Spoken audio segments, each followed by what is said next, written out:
Catherine gave us a good look into the implications of stress and the cortisol cascade. The most interesting thing to me is that all the physiological processes she described are happening through our autonomic nervous system, which means it is triggering below our level of conscious awareness. Because our autonomic nervous system is what's directing our body's homeostasis at all times, you can see how we can land in such an imbalanced state with the presence of stress. The good news is that just as there is a stress response, there is also a relaxation response, as first described by Herbert Benson. When it comes to understanding and taking responsibility for dampening our own stress response, it is helpful to think of approaching it from two different vantage points. One, in the moment of felt embodied stress. Two, unraveling of hidden subconscious programming from our past that causes autopilot, chronic underlying stress. Let's take a look at vantage point one first. An example of this could be standstill traffic during your morning commute. Or if you don't find this particularly stressful, maybe it's that speech you have to give or that very important conversation that you have to have with someone. Because the fight or flight mechanism works at a subconscious level, you are likely to feel your body's response to stress before you even cognitively note what's happening. It helps to become very familiar with your body's unique stress sensations. Do you feel short of breath, heaviness in your chest? Do your ears get hot?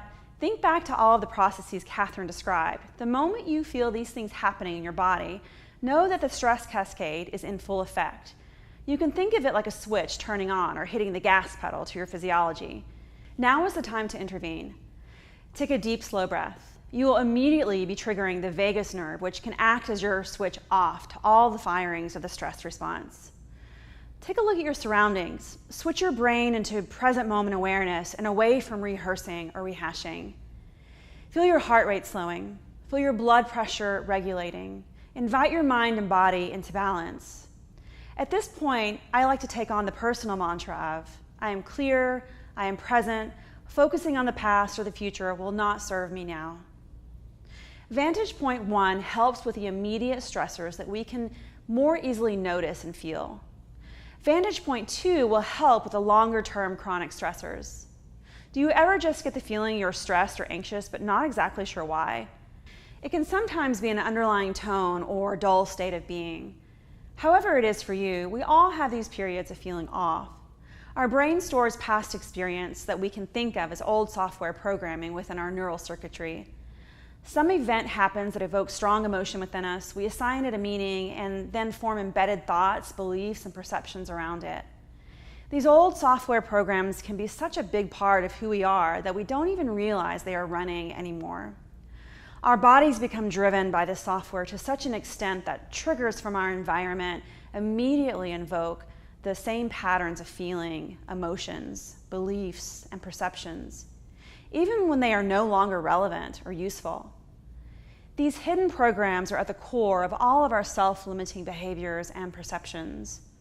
As we unknowingly allow these old programs to direct us, incongruencies can arise within us, causing constant stress and anxiety.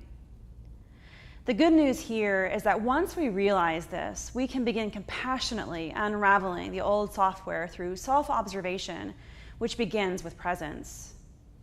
By strengthening our ability to observe and be aware, we begin to see our inner workings more clearly. The pathways in our brain that allow for awareness and self-observation get stronger. We will dig into this a bit deeper this week with our off-the-mat assignments.